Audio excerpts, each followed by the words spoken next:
What's happening? Mind, body, soul, check 1, 2. I'm in my zone, and I've joined today by my wonderful friend Lyndon Wissart. And one reason, amongst many, that I really wanted to bring Lyndon on is that he's incredible work with his book, The Inspired Diabetic, but also he is one of the people that actually cured himself from type 2 diabetes, just through his own holistic understanding and his journey. So he's going to share some of that with us, and we're just going to talk about diabetes and some of the problems and how it starts and what to look for. I'm really looking forward to this, man. Lyndon, welcome to the show. Thank you very much for having me, Joe. It's an honor and a privilege to be on your excuse me, show this evening, man. It really Man, thank is. you for Thank you so making it. I know much. you came from another interview. I'm telling you, he's going to be one of the most wanted at some point. You know what I mean? I tell everybody about you. I tell everyone about your book. I said, hey, go and study this man's work, because Wow. these are the few people that actually have the receipts for what he's talking about. So, Lyndon, tell me, what is diabetes? Give us what this thing is. Diabetes is there's two main types of diabetes: type 1 and type 2 diabetes. Diabetes is when the pancreas doesn't produce any insulin, and the pancreas is used. The insulin is used to give your body energy. Yeah. Right. So with type 1, if your body is not producing any insulin, that means you have to inject yourself with insulin. Right. Type 2 is when the pancreas is not working efficiently, so you still may have to use insulin. Okay. Or the other effect is that you got too much sugar within your system, too much blood glucose sugar, and that comes through your diet anyway, through carbohydrates, the fizzy drinks, carbohydrates such as pasta, rice, potatoes, the biscuits, all these things that accumulate. And that's what I had. I had type 2 diabetes, when I was diagnosed. Yeah. It's very important for people to understand the difference as well. So thank you for that. It's very important for people to know the difference between type 1 definitely. and type 2. You know, so type 1 is basically when you can't produce any insulin. It's actually known as an autoimmune disease. So imagine with no insulin, you have all this sugar floating around your blood. It's very dangerous. It can be very fatal. Type 2 diabetes, comes from being insulin resistant. Your pancreas is not communicating with the cells to get the insulin inside it. Hence why you might need insulin, like you said. Or you might just need to regulate how much your blood sugars basically, on how much you're getting in. I want people to understand that Lynn is also a trained professional chef. And his journey is very important for people to understand from someone who has had diabetes. So can you please just give us, the show reel of how it started? What habits were you doing? And how did you come to the effect of starting to cure yourself? Well, when I was diagnosed with type 2 diabetes, I had a blood test. They call it the HbA1c blood test. Right. And HbA1c blood test it tells you how much was the level of blood sugars from the last 3 months that you've had in your system. Right. And that's supposed to be 42 and below. Mine was 92. Okay. And then there's another blood test. There's a pinprick one, which they call the blood glucose. Yeah. So they did a pinprick blood test, and that was 15.9. That's supposed to be 5. Wow. But that was high. I was in a danger zone, but I didn't realize how bad it was until I looked in my doctor's eyes, and the look in her eyes would say, you're diabetic, and you're in a danger zone. So I'm thinking to myself, okay, how did I become diabetic? To my doctor, and she said, from your lifestyle, the foods that you're eating, the pasta, rice, potatoes, the drinks, and that kind of thing. So that's when the effect had on my life, and that's when I found out I was diabetic. Okay, that's where you got the first news. So you got that news. What does it do to someone? What does it do to your peace of mind? What does it do to yourself? Like when you hear something like that? When you hear something like that, number one, for me, I didn't know what it was until I had to reflect back and think, where have I heard the word diabetes before? And the first time was when I saw my friend's mother. I went to visit her because she wasn't well. As soon as I got into the room, she looked at me, she said, Lyndon, the sugar get me. And in the Caribbean, when they said the sugar get you, that means that diabetes, and unfortunately she passed away a few months later because of the diabetes. So in the Caribbean, when they said the sugar get me, that's like a death sentence. That's why they don't say diabetes. So that was the belief system at the time. Yeah, that's the time. And also the second time is when my cousin Ken, who helped me on this journey, he was diagnosed with type 1 diabetes. And he got that through stress. And he said, Lyndon, if you ever become diabetic, don't take any medication. I thought to myself, okay, fine. And I said to him, why? Because there's side effects to taking medication. So when I was diagnosed, I was offered medication. And this is where my mindset comes in, Joe, is I'm saying to myself, okay, they want me to take medication. My cousin said, don't take medication. They want me to, my cousin says, don't. So I'm fighting in my head. Who do I listen to? The professional person or my cousin who I grew up with all my life? You know? So that's a hard decision. But I said to my doctor, listen, give me the opportunity to try without and see what happens. So they said, listen, I don't recommend it, but I'll give you 3 weeks. 3 weeks to come back and have another blood test, and we see what your sugar levels are then. So I thought to myself, okay, fine. Fair and enough. I thought to myself, what do I need to do now? For me personally, Joe, this is my story. I cut out carbohydrates that night. I said to myself, I'm going to stop eating carbohydrates. I stopped eating pasta, rice, potatoes, all the fizz drinks, all the snacking. I stopped that overnight because I wanted my blood sugars to go down. And you only had 3 weeks to do it. Only have 3 weeks to do it. But before even you go into that, I think people need to understand is like, what was your diet like when you got, that led up to diabetes? Because I've heard the story, but I know my listeners haven't heard it. Like, tell them what you were doing, because Lyndon's told me some wild stuff, and I'm sitting there like, how were you eating that? That's a lot of sugar. But he's like, I didn't know. Like, this is the point. Like this. By the time I figured out I was diabetic. Yeah, but it's like because I didn't live in London. I had to drive into London every morning to go to work. So I had to get to work for like 7:30. So I had to leave early around 6 o'clock because my journey, otherwise I'm going to hit traffic. So I'd have 3 slices of hard dough bread. I put butter on it. Then I put jam on it. I taste it. If I didn't think there's enough jam on it, I put more jam on it. And then what I'll have a latte, a coffee latte, the sachet ones. That's got sugar in. And it's got milk in already. And what I would do, I'll put 3 to 4 teaspoons of demerara sugar in there. On top of that. And on top of that, I'll put honey in it as well. Jesus. I'll put honey in it as well because I like the taste of honey. I'm getting shocked just listening right now. My body's like, oh my God. But the reason why we do some of these things, Joe, is because with the honey, every summertime I'll get a hay fever.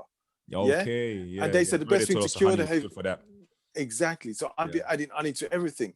So once I get to work, I'll be cutting cakes. And the cakes that I was cutting, they all have to be the same size. So we have the best way to get it is to trim the edges. So I'll be trimming the edges, put it in the bowl, eating the trimmings. Somebody comes up in the kitchen, guys, do you want a cup of tea? Do you want a coffee? Yeah. So we have another tea or we have another coffee with my same sugar, and I put some honey in it. So I'm eating the cakes, the trimmings, and the coffee and the sugar. Lunchtime will come. We're going to have a pasta, rice, potatoes, anything cheap, some meat as well. It was very rare that we even had a salad. So this was lunchtime, more carbs. After lunch, about 2 o'clock, 2:30, what we'd have a tea break. Tea break, biscuits or the cake trimmings again. Cake trimmings. Because we had so many cakes which we cut in that day. So the cake trimmers again. That's so funny. So this is what we're eating at that time as well in the afternoon. And then if I finish work about 4 or 5 o'clock, Joe, it would take me about an hour and a half to get home, maybe 2 hours some days. So what I would do, I'll go to the local shop and I get a free meal deal. Free meal deal. I always used to get a BLT sandwich, bacon, eggs, tomato sandwich, and it'd be a fizzy drink or a chocolate bar. Do you know what I'm saying? Or a pack of crisps, So I'd have that on my way home. So sometimes I'm in the car and I'm driving my car and I hear this noise in the boot, ka-ching, ching, ka-ching, ching. I think to myself, what's that noise? So sometimes I'd open the boot. Oh man, J2O. I had cases of J2O in the boot, which I forgot about. Because I had an addiction to J2O. Because I wasn't a drinker. When I went out with my friends, they'd be drinking alcohol. I just drink J2O. Do you know what I'm saying? Because it is non-alcoholic drink. So because I can go to cash and carry, when you go to the cash and carry, they got a big sign in front of you when you walk in the door, J2O case for £5.20. When I was buying a bottle in a pub for £2.50. That made logical sense to get my favorite drink at discount. Just get so the marketing comes into it as well. Exactly. So this is what I did. This is a lot of sugar. This is definitely a lot of sugar. This was on my way home. This is on my way home. So once I'm in my car, back in my car, don't forget I still got my free meal deal in the car. True. So once I got home now, Joe, you know what it's like if your wife, your partner, whoever it is, cooking a meal for you, and you come up, you say, listen, I don't want to eat because I'm full. They say, is something wrong with my food? Yeah. So you kind So of just eat that as well out of you're protocol. gonna eat that as You well. gotta eat that But as the well. thing about so the thing about that for me, my favorite drinks would be on the table: my ginger beer and my mango juice. Yeah, More sugar. more sugar, and plus my food that I'm is gonna be pasta, rice, or potato that I'm gonna be eating. So And how after old the were fact you that when you got diagnosed as well? Like, so I can say, 50, 51. seriously. But Yeah. you're talking about this is something that was happening for damn near 50 Recently. years before it really hit you. Yeah. So I've been doing lots of things long time. I had issues for over a year, but I never Right. dealt with it. And this is the man thing. Right. Yeah, this is the man thing. I had lots of issues. I had We don't stomach go to the pains. GP, but you know it is like for even I grew up underneath my uncles and my father where we don't go to the doctor unless we're about to drop dead. Like Yeah, we don't. exactly. But even now, like I really encourage people to like go get a checkup so you know what's Yeah, up. You know what I mean? Just so you know what's up. I'm not saying everything they say is gospel, but yes, it's important to just keep a check important. on this body of yours and your mind and your spirit. Make sure you're just good. So it Yeah, makes a whole load of sense. One thing I'd like to ask as well is that you were adding on weight. I remember me and you spoke about this. You were adding on weight. Can you yeah. break down what that was about? You were adding on weight as well. So how Well, does diabetes make people add on weight so people can learn and understand? well, number one, we're not exercising enough anyway. So the more foods that you eat, it just sits in your stomach. You know, it Yeah. just it just sits, it just builds up and builds up and builds up. You know, and a prime example of that is because we continuously eat all the time, and especially like with me, when I was eating red meat, Yeah. I realized that I was tired after eating red meat. So the red meat would be sitting in my stomach for a long time, in my digestive system for a long time, you know? And if you don't exercise it and get rid of it, you build up internal fat. And this is what we don't realize. We have internal fat in our body as well. Absolutely. And Absolutely. Yeah. yeah, and me as well, I had a fatty liver as well, because I had to go for a scan, I had to go for a body scan, and they said that I got a fatty liver. And one day I went to see one of my friends and I told him that I had diabetes and I got fatty liver. And he said, Linda, just drink lemon water in the morning. You know, just drink lemon water and that would help break it down. So that was one of the things I started to drink Okay, drinking lemon water. lemon water.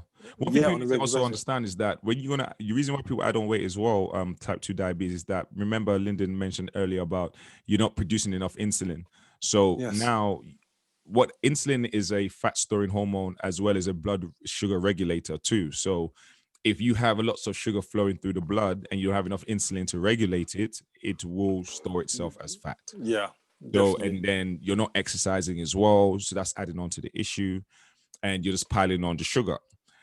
So when you decide that you're going to go holistic in 3 weeks, how much did you drop it to and what were you doing? So I know you're drinking lemon and water. What else were you doing? You cut out carbs completely, so no Yeah. pasta, no rice. And Yeah. we're talking about like these starchy carbohydrates. So Yes. because the body still needs healthy carbs, but what Lyndon's talking about is the pasta, the bread, the rice, Yeah. all of that. You know what I mean? What else did you do to kind of bring down the levels in the 3 weeks? To bring it, I started to add cayenne pepper to my water as well. Cayenne Cayenne pepper. Yeah, cayenne pepper is a fat burner as well. It is. pepper in So water. So pepper is yeah, water. yeah, yeah. It Ah, works. It works. But you know, you get man. used to it. Anything to do. You see the thing about it, Joe. When your back's against the wall, Oh and yeah, you need yeah, to yeah. You're in. You're all in. and you got 3 weeks to get Yeah, things yeah. done. You're all in. You're all Yeah, in. exactly. No one Yeah. has time So to you, be questioning things. You're just like, listen, if yeah, this is gonna help me, get on let with it. me Yeah. see what's up. All right, got you. Yeah. So I was focused on that. I was going to the gym 3 or 4 times a week. Do you know what I'm saying? Wow. You know, 3 or 4 hours a day, you know, just to lose the weight and just to exercise, just to get myself fit. Because, and even I was doing intermittently fasting, which you talk very well about, Joe. Right. Yeah. And every month I was doing like a 24-hour fast. So I know that when I was going for a blood test, my blood sugars would be low. So this is one of the things that I was doing as well. So Right. I was putting on the weight, and I realized I was putting on weight, but I didn't realize it. But I realized it one day when my mom told me, Linda, in your belly, I get big. You know, when my I mom love said, your how like belly, Caribbean mums and African mums have no filter. I love how they just tell you tell you, with tell zero you. consideration about how you're gonna feel about this. Yeah. They're just like, you're this, you're like, But whoa, I just walked yeah, in. How you doing, mum? Like, what's going on? but the thing about it, I'm the youngest of the family. So I said to my mom, how can you talk to me like this? You know, how can you talk to me like this? You Tell know, me I'm so fat. I just Linda, walked in the door. Like, what's yeah, up? what's up? You know, Well, it was so good for you. so It was good though. It might not have felt great, but it helped you come to certain realizations that you needed to make a change. You know what I mean? Because as you continue yeah. procrastinating, we might not even have Lyndon here today. So it's telling you, all in good time. It's that close. Yeah. It's that close, because then when I went home, I looked at myself and said, yeah, this is not good at all. This is not good. See, it allowed you to kind of speak the truth, because unless you're honest with yourself, you can't make real changes, right? Exactly. And I remember one time you asked me, you spoke about okra and water. What was that about? When I tell people it sounds crazy, I'm like, I got it from Lyndon's book, mate. Like okra and water. Okra and water and bitter gourd as well. You got to tell people, because people can't believe me when I tell them okra and water. What does it do? The okra water reduces your blood sugars naturally. Yeah. Okay. Naturally. Blood sugars. Okay. Naturally. So that potassium, chromium in it. These are sugar regulators. So regulators, very, very good. Yeah. So there's a group of foods that does exactly the same thing. So okra is one of them. Okra and water. Okra, bitter gourd. Do you leave it in there overnight, or do you chop it up? I cut it into quarters and put it in water, and I leave it out for about 24 hours to get room temperature, so that it helps ferment, it breaks down quicker. Because if you put it straight into the fridge, it will just stagnate. It will. It would eventually break down, but it take longer to break down. So you want it to break down. Yeah, I want it to break down quicker. So when it goes slimy, it's ready. You know what I'm saying? Okay, cool. Listen, people, I know slimy water doesn't sound like a thing, but if you got somebody in your family that's type 2 diabetic or subclinical diabetic, trust me, like holistic treatment is not what you're used to. It's not a tablet. It's a real overworking of the system. You have to work the system harder to self-heal. So there's okra water. What else? What else do people need to be looking at? Moringa as well. They look moringa. Even the powder version. The powder version is fine, good enough. Yeah, powder version. They got a tablet. They got the oil. Okay. I got all of them, even the seed. I got all of them. I tried all of them. Give me everything. Give me everything. Yeah. The thing about it, it's good to try everything so you get comfortable with it. Yes, true. So you get comfortable with it. If you just try one way and then you say, I don't like it, then you're not going to try any other way until you find out there's other ways in the tablet form or the oil form. I remember when my mum used to give us cod liver oil on a tablespoon. Here, cod liver oil, But like it's good now, for us, but man, we were not looking forward to that. Definitely. We were looking forward to olive oil. But like now, it's like I just do it now with certain oils. You know what I'm saying? It doesn't make much difference. Avocado oil, sesame oil, even apple cider vinegar. Just take it a spoon, take it, because if it's going to do something for you, it's worth doing it. It's worth doing it. So we have to let people know too, like you're going back in the gym, you're exercising at this point. Yes, I was exercising at this point. You stop eating those bad carbs. You're drinking okra and water, lemon and water. Lemon water. Is there any herbs you're taking as well, or is it just purely just a diet overhaul? No, I was taking like parsley. I was eating more thyme, more fresh herbs, because a lot of fresh herbs, they're flavonoid foods. Yeah. True. Parsley, thyme, they're flavonoid, and the flavonoids are foods that heals and nourishes the pancreas. So if the pancreas is not working to produce any insulin, why not eat food that's going to focus on that part of the body? True. That's very true. This is psychological. I'm thinking, hold on, my pancreas is not working, or it may not be working properly. Let me feed it the right nutrients to give it the benefit of the doubt. And this is what I say with a lot of type 1 diabetics as well. Focus on flavonoid foods as well throughout your diet on a day-to-day basis, because you never know, it may just help it. Yeah, true. Because remember as well, people, that when it comes to health, there's not one shoe fits all. There are things that Lyndon has tried and has worked. And then the good thing about the book is that you give great details, so people can really pick apart and say, hey, try this, try the okra and water, try this, try that, because there's a lot of people on medication that don't want to be on medication, and being on medication has its own psychological and emotional feel about it. So if you want to go the holistic route, patience is going to be key. You have to take your time. It's not going to be a quick fix. You're going to let the body, heal from the inside out. Talk to me about what is going through your mind, what's going through your body emotionally. Now you got this diabetic. Does it change the way you perceive yourself? Are you blaming yourself? Is it that, or you just kind of took it on the chin? What did you do? I just took it on the chin and dealt with it, because there are circumstances that makes you want to reverse it. I'm self-employed, number one. If you're ill, you're sick, you can't work, you can't earn. That messes up your lifestyle.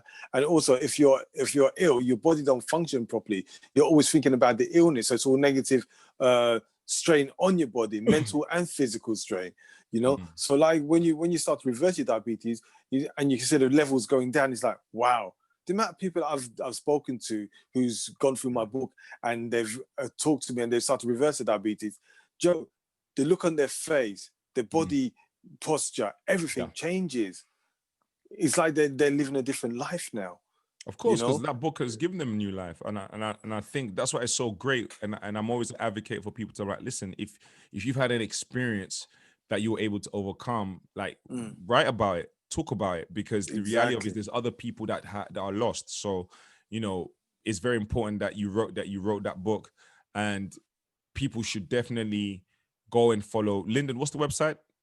TheInspiredDiabetic.com. So the inspireddiabetic.com. Trust me, you need to get a hold of that book. It's very, very important. So now we're talking about 3 weeks. You bring it down from, it was 15 to what now? What did you bring it down to? No, it was 42. It was 42. No, it was 92 down to. So what's the thing called again?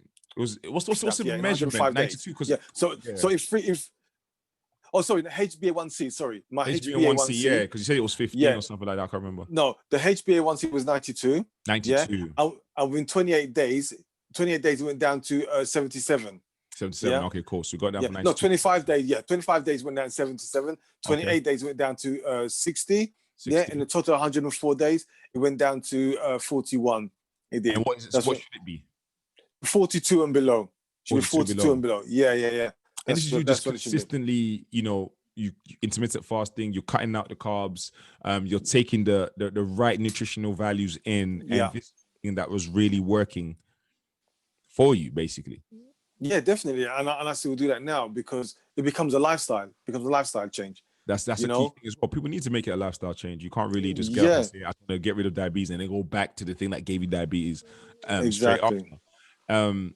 Is there like if you could go back to yourself back then, what advice would you have given yourself the moment you heard that news? Well, that was diabetic. Yeah. Now you know better. Now that I know better, I would just get on the program straight away. Yeah. To reverse it, like I did, to be honest with you. You have to make a drastic change. Don't get me wrong, it wasn't easy, but it was worth it. What was hard about it? Let's talk about the hard stuff because we can't leave that out. What was difficult? Give me 2 or 3 things that was difficult. Missing my English breakfast. not eating my rice and peas. Yeah, missing your food, definitely. Missing my food, my fizzy drinks, my ginger beer, my mango juice, you know, my snacking on my digestive biscuits at night, you know, my sneaky things like that, you know, having chocolate bars, you know, because all those things I was addicted to. And I love them, Joe. Don't get me wrong. Yeah, I love them. So the hardest thing was giving them all up, you know. But like now, I can still have them, but in moderation if I want to. Okay, now you know how to do it. Now it's not adding 2 or 3 spoons of sugar mixed with honey. Yeah, I know all that thing. Doing all of that. You know? So for anyone who's out there that is diabetic and type 2, and they think, would I, is it going to work? You don't know what happened until you try. Yeah, you can't be afraid to try. You have to go out there and do some research, study about the body, find out, okay, what kind of things are needed, understand, you know, insulin and what it does, and just how the pancreas work, because at the end of the day, health is your wealth. That's very, very important.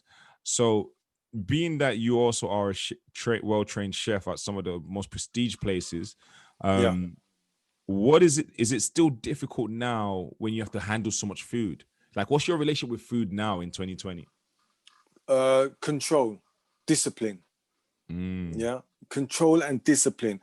I've been working in places where they're frying chips, burgers, and all these things every day. And sometimes I'm working here, I won't even eat a salad. All right. You know, I just won't even eat a salad because you start with one thing, you go to another thing, it becomes addictive, you know. Right. And so I tend to not to eat at work. I try and avoid it. I do get chips on. Sometimes you see a chip, I just have that. Just have a chip, and you feel, geez, that was nice. And then here we go. Then a bit of a sauce. Now it's a slippery slide. Now you start one habit and then it kicks off. It kicks off, yeah. But you got to be conscious of what you're doing all the time. Yeah, when you're around food, when you're around people with food. You got to be strong. You got to be disciplined. If you're going to have something, make it a reward rather than, I shouldn't have that, and I'm gonna have it anyway, and play with your head. You don't want to mess up your head, because as soon as you start to mess up your head, it becomes stress on the body. It becomes stress on the body. So what you want to do is say, okay, listen, you see that piece of cake? I'm gonna eat it anyway. It's a reward, because for the last 2 months I've been really good. I've been really good. And then the second thing is, I know how to detox my body, cleanse my body as well. That's important. That's always important. It's always important. So the other thing people's got to remember, intermittently fasting is very good for cleansing the body. And also eating foods that help cleanse the body, detox the body. Like watermelon, pumpkin seeds, papaya. These kind of things help with detoxing the body. How would you, so if I'm diabetic now, what would be a typical average diet day? So what would I eat? What would you recommend someone to eat in the morning, afternoon, evening? Or how do you, if you got diabetes, what kind of way? Because if you tell people cut up, carbs, that's a major part, especially from Africa. It's a massive part of our diet, like rice and peas or jollof rice and those things. These are major staples in our cultural diet. How would you advise someone to say, okay, you got to change your diet, you got to cut all these bad carbs? What would you prescribe people to be eating on a day-to-day basis that are either subclinically diabetic or diabetic themselves? I would just say to them, with the jollof rice or the rice and peas, don't have them every day. Don't have potato, rice, and macaroni cheese on the same plate. I don't have them every day. Pick one. It's like pick one. Get a balanced diet, people. I tell everyone, make sure that you get your veggies, your whole grains, your healthy fats, your protein. You need it's like a Monday to Sunday, for example. Not every morning you have to have a breakfast. Not every morning you have to eat. You could get up in the morning and just have a warm lemon water. Do you know what I'm saying? And drink a liter of that. There's nothing wrong with that. It's because we're so trained to eat in the morning. We eat in the morning. It's like people, they have coffee every morning because they're addicted to having coffee in the morning, but they don't really need it. Psychologically, they're telling themselves it's going to pick me up. But it's the thought that picks you up, not the coffee. That's true. You're right. You're right. It's habits as well. They're hard to die. It's habits, It's hard to die. And they told us as well, like, breakfast is the most important meal of your day. And I was like, no, it's not. Yeah. It's your mindset. It's a mindset. It's a habit. It's not hereditary. It's dietary, as we say. You know what I mean? Yes. And this is why, I always tell people food is not your bae, because if you mistreat your relationship with food, it will poison you. It can be the slowest form of poison into diabetes and other sorts of diseases, or it can be the fastest form of medicine. So it's very important that people eat a balanced diet. Make sure that they're working out, exercising. How was the exercising for you when you first transitioned and you had to kind of figure out, this has to be a lifestyle change? How was exercising? What was difficult about it, or what was easy about it? The difficult, to be honest, I liked exercising, and the difficulty about it is me being disciplined to do it within a period of time, because I was just going into the gym and just doing like 3-4 hours doing everything, and then one day I thought to myself, Linda, just get a personal trainer and work out a routine so you can get in the gym and come out. So when I was going to the gym, for 4 hours it was £1 in a parking meter, and for 50 pence it was 2 hours. Man. 4 hours for a pound, the good old days. It's more like good old pounds for an hour, mate. So I started to put 50 pence in the meter, so I got 2 hours to get in and get out. So when I got into the gym, Joe, I had to do my exercise, my routine, cross trainer, rowing machine, bike, V plate, bit of skipping, another exercise machine, and I was out. Wow. Have a routine, and that was good for me. And that's what I done 3 or 4 times a week, sometimes 5 times a week. So I'll take my daughter to school and I go to the gym, And this is what helped me. You got to do that. It makes sense. You take 100% seriously, because at the end of the day, it's only when you're hit with a disease that you really appreciate how being healthy is everything. You know what I mean? There's nothing more important than that. The things we take for granted, whether it be our sight, our sense of smell, or being able just to eat good food. We take that for granted, and then we start eating in a way that makes us sick. and then we're wondering what's going on, because diabetes is Exactly. also a massive thing in the community, is type 2 diabetes. And this is something that we can prevent, or this is something we can even sort out just purely changing our diet. So nobody should be getting their legs amputated for having type 2 diabetes. Can you speak on that? Why do they cut off people's legs and stuff like that because of type 2? That's one of the symptoms. They call it numbness. Yeah, Okay. Numbness. Pins and needles in your fingers or in your toes. Yeah, and the reason why that is the blood, it starts to clot. It stops to circulate down, and the furthest part of your body is at the toe. So if the blood's not getting there, the blood flow slows down and it stops because it's clogging. So this is why you get amputation. So every 22 seconds, Joe, somebody the limb loses just a lower dies. limb. That's crazy. Yeah. Every 22 seconds, somebody loses a lower limb through diabetes somewhere. 22 seconds? Yeah. Every 6 seconds, somebody dies from diabetes. 6 seconds? A lot of people have died during this podcast. That's what you're telling me. Yeah. 100%. So we need to really, it's great because when it's great that we can get the information so we can let the people know so they can prevent this, because it is a serious thing. And, you know, people that know me know I'm a big advocate of intermittent fasting. I teach it. I let people understand that your body is amazing. It can do things if you give it the time and energy and the platform to do its thing by way of eating properly, exercising, looking after yourself. You can get the actual results that you need.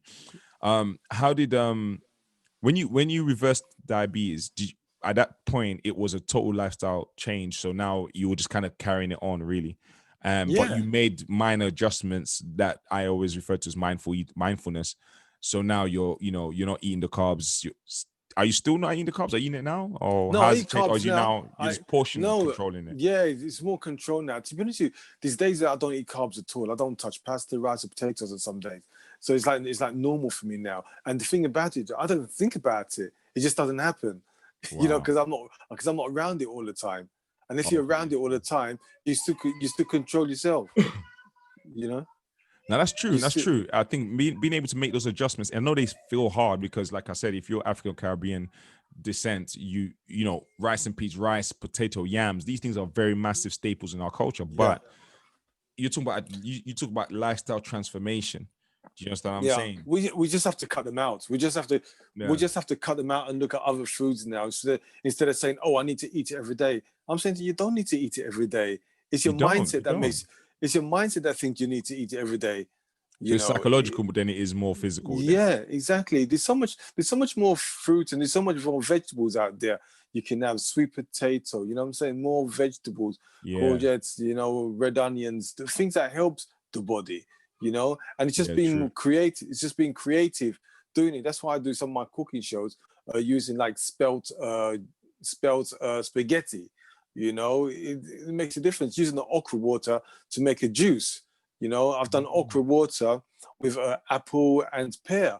I've done it with pineapple and mango. But you're using the juice. You're using the juice from the okra, which is going to help your blood sugars already. So it's going to help reduce your blood sugars. Yeah, you know, well, that's a great idea. One of the apples that I use as well is Granny Smith, because Granny Smith is the lowest fructose level of apple.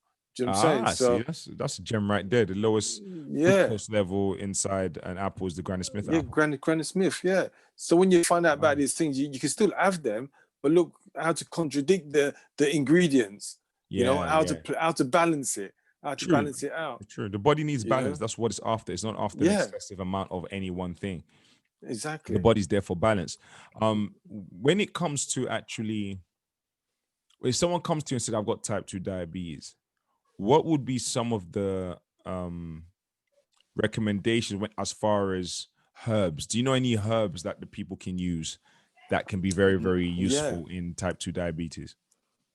Moringa is number one. Moringa is definitely. CMOS. What's your thoughts on CMOS? And can CMOS have diabetes? Yeah, CMOS is very good actually. It's very good. To be honest, I started to have CMOS. It's funny.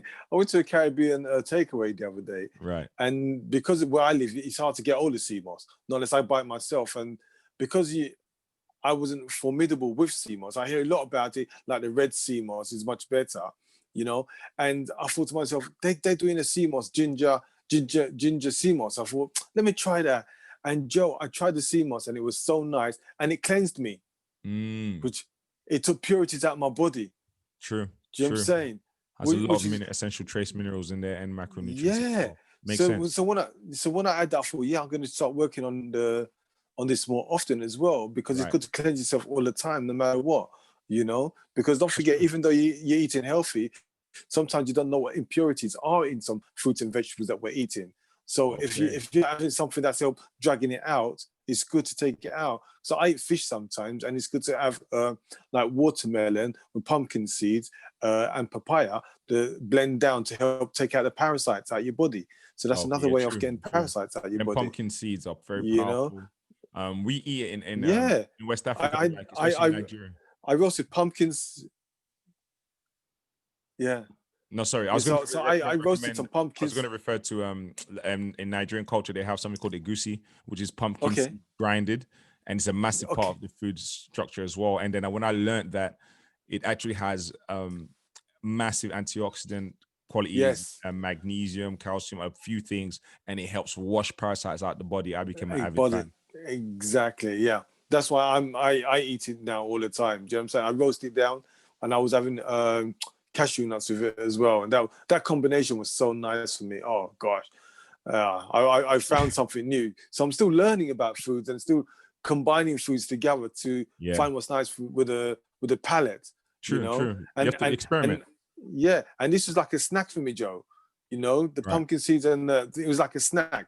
So instead of having a biscuit first, like I'll be eating the nuts and the pumpkin seed as a snack.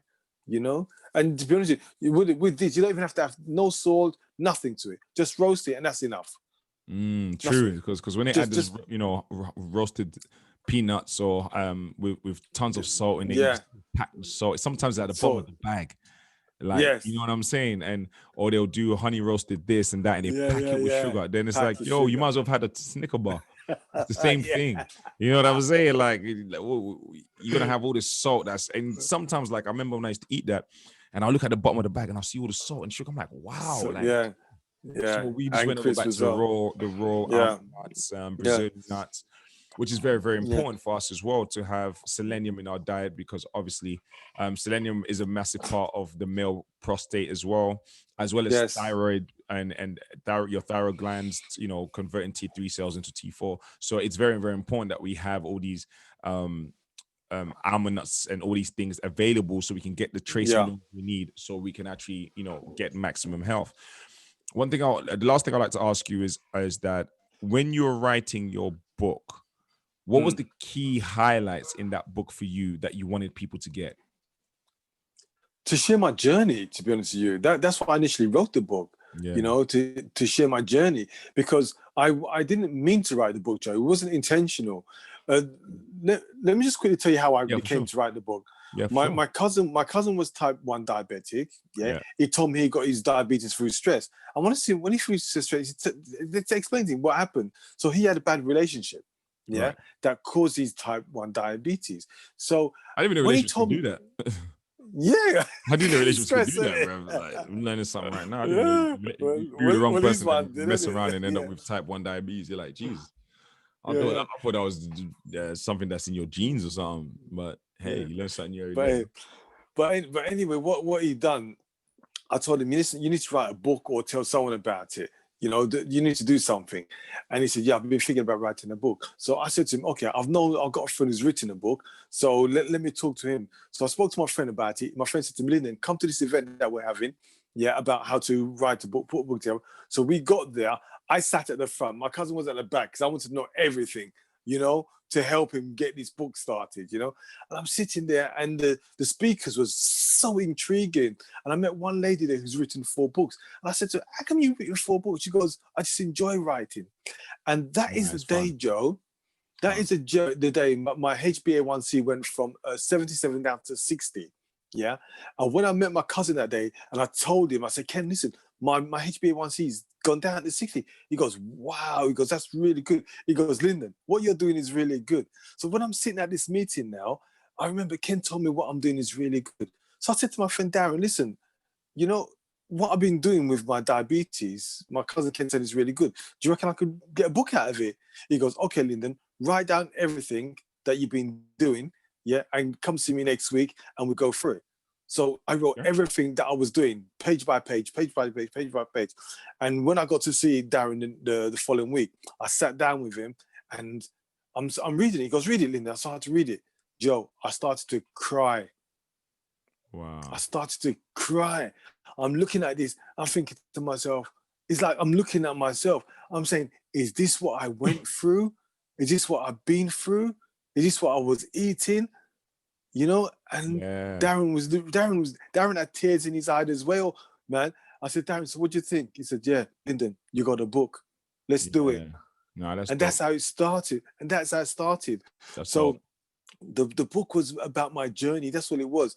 And because people asking me, oh, there's no recipes in the book. I wasn't writing a recipe book.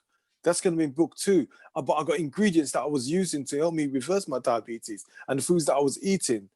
The foods I was eating before and after, you know. So that's why I came around to writing the book, Joe. You know, and that it's by default. Just sharing my story, my journey. Yeah. No, we're grateful for it. We're grateful that you were able to find your voice and really, you know, articulate that experience, because there's pain in there, there's victory in there. It's just a great read.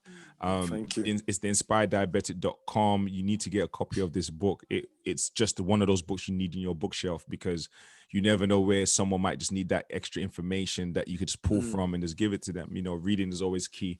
It's always important. What's the social media so people can follow you? Well, the Inspired Diabetic everywhere, really. Inspired Diabetic. Instagram. So the Inspired Diabetic or just Inspired Diabetic? No, the Inspired Diabetic.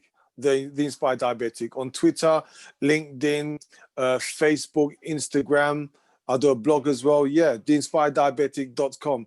You'll find me, definitely. And the cooking show as well. Where can people see that? The cooking show. Yeah, I've done cooking shows already on my YouTube channel. Nice. A lot of people who subscribe to my my newsletter, they get videos and all that on a regular basis. They get information, up-to-date stuff. So it's more of a subscription process to get the videos to see me. So yeah, if people sign up or they get in contact with me directly, I can send them out the videos of me doing the cooking sessions. I've got quite a few of them that I've done. I've done the drinks one as well, how I do the okra water with a bitter gourd, and I've done some different things with fish, meat, vegetarian, vegan, all different various things that I've done. Yeah, definitely.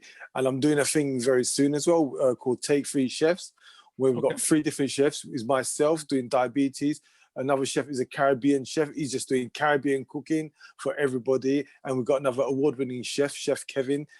He's doing he's a teacher at school, so he gives classes about healthy cooking. So we've all come together, and we're going to be doing some cooking sessions in the future to help the people in the community see different variations of healthy eating or normal eating. So yeah, we're showcasing each other. To be honest with you, I'm coming together, I'm excited about it. Really am, bro. Yeah. I'm excited for you. I think it's really dope. I've been very blessed to be able to meet people like yourself that are really inspiring the community and putting in work, and we've always just kind of supported each other. And I want people to really go and get hold of this book. Is very, very important, because there's not many among us that can say they've done it. Everyone claims to know the secret, but nobody can tell me they've done it or know someone that's done it. So shout out to Lyndon. Lyndon, thank you again, man. I can't thank you enough for just pulling up. You've had a busy day and you found time for the Joe Dash Effect. And people, we're just going to keep giving you guys the real workers on the front line, putting in the work and producing the results, so we can learn and grow as people and look after our health. Health is wealth. Never forget that. Lyndon, it's a pleasure. Thank you for sticking around. Follow Lyndon on the Inspired Diabetic on everything on his YouTube channel. Subscribe, follow. If you want to know more about Lyndon's work, he's available. He's one of the nicest guys I've ever met. So trust me, he's approachable. Just slide in the DMs, ask questions, inquire. I know he's got services as well. So to each one, teach one. So Mind, Body, Soul Check. It's been another amazing episodes on diabetes. And we've got so much gems from Lyndon. So Lyndon, thank you so much. I'll be speaking to you. It's been a pleasure, Joe. Much love. Thank you very much. Thank you very much for having me on, Joe. And you're an inspiration as well. Inspirational and motivational. And I remember the first time I met you up in London and we just gelled. It was brilliant. Thank you very much for your support as well, Joe. Take care. Know, the melanin effect. The melanin. And let everyone know, I got your book. That's got what's up. your That's what's book. up. Appreciate that. I appreciate that.